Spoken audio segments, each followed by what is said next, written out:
Okay, so the other day I was talking about the different masts that I've got, or the masts that I've used, and I talked about Maintrac, which was the company in Westport that do an alternative mast that you can get in New Zealand, which is a bit of a plus. So I've actually got one here. It's I haven't used it yet, but I have unwrapped it, and there are a few subtle differences between it and the Haverford mast, which is the one I've got from Australia, and the one that's probably a bit more commonly seen. So firstly, it comes it's shipped in this big tube, which is they do a pretty good job, and it seems like one of those unboxing videos. It's not. And then it's wrapped up. Oh, I added that earlier. So similar sort of setup. And one thing I have noticed though is that the end of the mast is quite a lot thicker. So this is, I think, supposed to be the same length as the Haverford one that I've got. So this is supposed to be a 9 metre one, but this end part is significantly thicker than the other one. So let me just grab the Haverford one. You remember we've had a few times when the mast has been flexing quite a lot. So this is this will be a bit tricky to do. This is the Haverford one, quite a thin end. This is the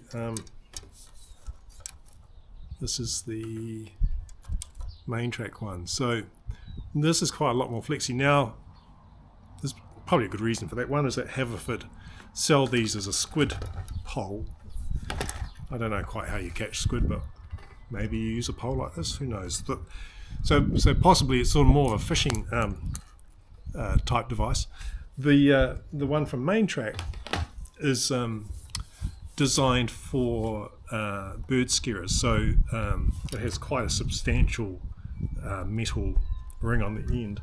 So what you do if you're on a vineyard or something like that is you have these sorts of bird scaring kites that you hang off a mast like this, and it keeps the well, in theory it scares the birds away. I don't know how successful that is, but anyway, you make a business selling these poles. Now, also the other thing is I noticed that the thickness of the walls of the tube is quite a bit thicker than the Haverford one. The weight is about the same, so I'm not quite sure how they're doing that. This is supposed to also be fiberglass, so similar sort of material. But what I'll do is I'm going to check the length. I'm going to run it out the back here and pull the whole thing out and just do a comparison between the two. Anyway, we'll head off over there and we'll sort that out. Actually, before we do that, I actually went and weighed these because when I picked it up, I thought, I think these are different. They are practically the same weight. The Maintrac mast is about 60 grams heavier than the Haverford one, so nothing really. The other thing is that they are packed down in their smallest amount. They are actually the same length. So we'll see if they're actually the same length when we pull them out. Neighbours are away, so we'll be able to use the driveway. Fantastic.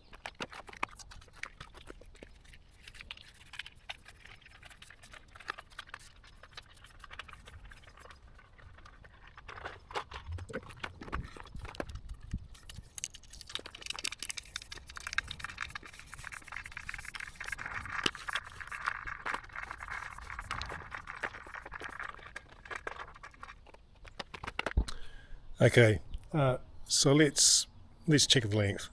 So I've got them here lined up.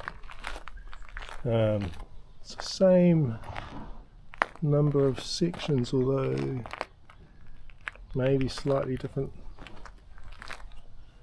lengths.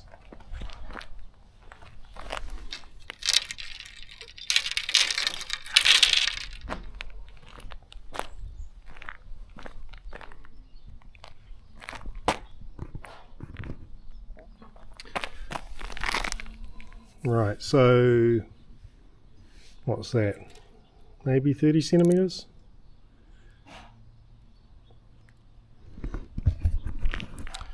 Not a lot of difference. I mean, this does seem to be perhaps more robustly constructed. Certainly the end is not anywhere near as flexible as the Haverford one. There are other options that you could use as well. Anyway, you could use the spider beams. I've got one, and Sota beams also have masts which they ship to New Zealand. You'd have to work out the costs, I guess, about whether the freight made it too expensive or not. But anyway, Maintrac, local. It's got quick shipping. Probably not a bad option. One more thing I need to check though, and that is whether the collar I have actually still fits. So let me just do that.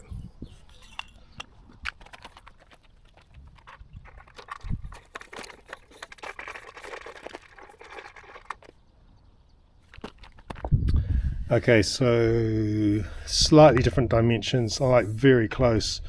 This is pretty much as far as that's going to go. Normally, when I use it on this mast, it comes down to here, which is where I designed it to sit. This must be just slightly different. I have to measure that. Maybe print a different one of these for this mast. But okay, that's not a great drama.